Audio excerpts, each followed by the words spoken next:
in Madhya Pradesh, UP, Bihar would know that a doctor was normally addressed as Ma Baap, Doctor Sahab.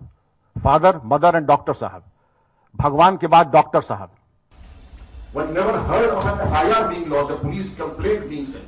But I'm sorry to say that in the last 2 years, at least in my state, there have been very unpalatable cases where, with very unsavory results. As far as education is concerned, we can go and document there are so many best practices the world over.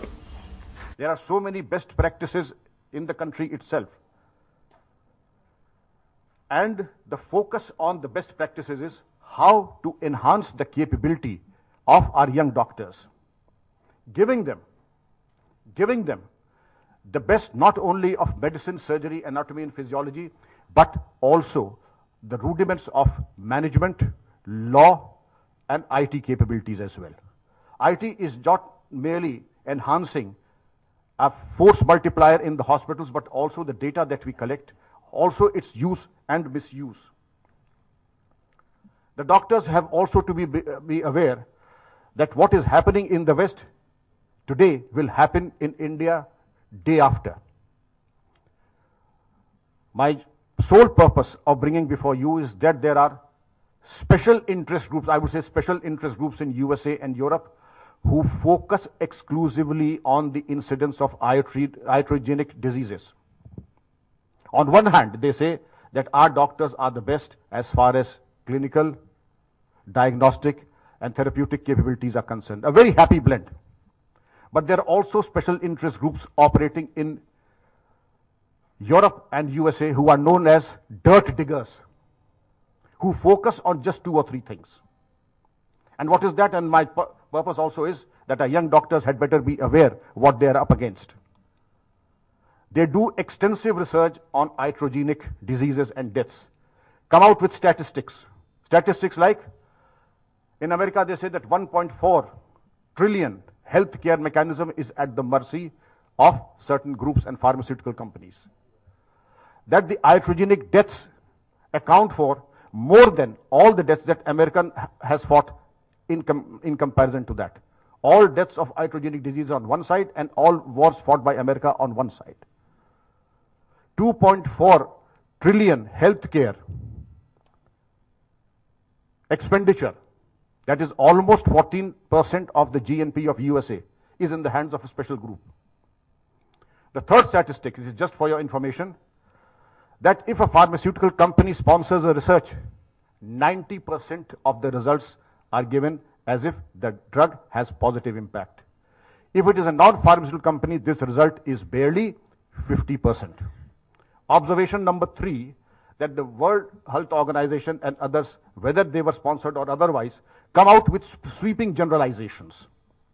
As for example, that when clinical trials take the place of commercial ventures and in which self-interest overrules public interest and desire overrules science, then the social contract which allows research on human subjects in return for medical sciences is broken. It is a very sweeping generalization. If it is happening, yes, there is room for introspection. There is room to check up. But it cannot be said as a general practice that this happened. And this is come from no other than Jonathan Quick of World Health Organization. Dr. Marcia Angel, a very distinguished physician and one-time editor of New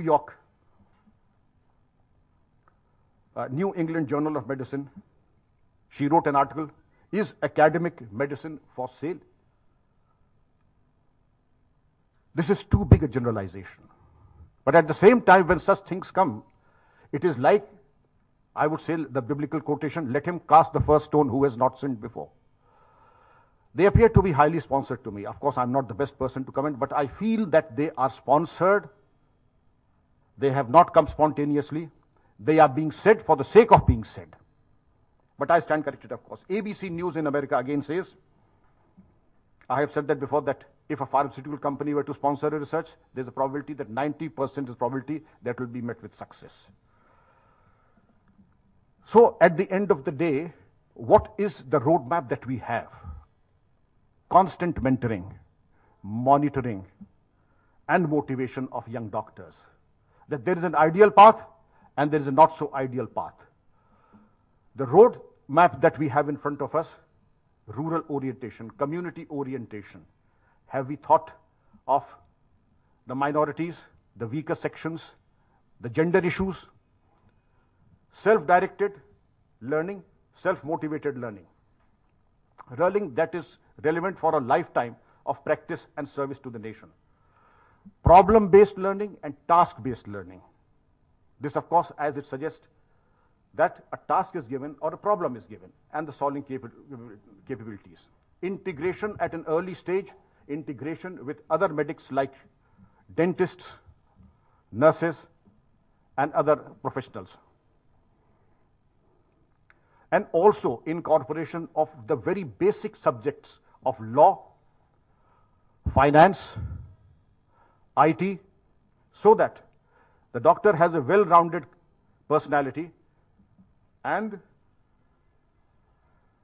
he is able to deliver and comes up equal to the expectations of the nation and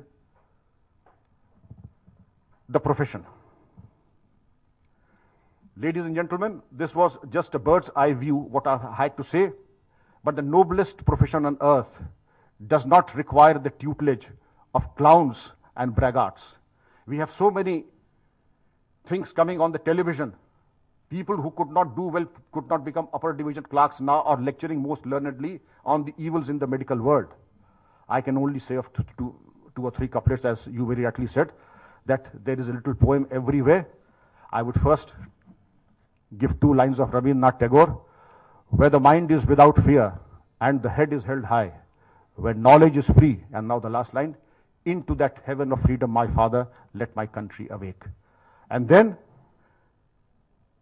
one couplet in Urdu, अजब इनकला में दौरा तो देखो, अब गमले में उगने वाले बरगद का मुकाबला करेंगे. I will translate it into English, that look at the revolution in society, that those who are born and bred in flower pots are now challenging the huge banyan tree. And now the lastly, the Bhagavad Gita has a beautiful epitome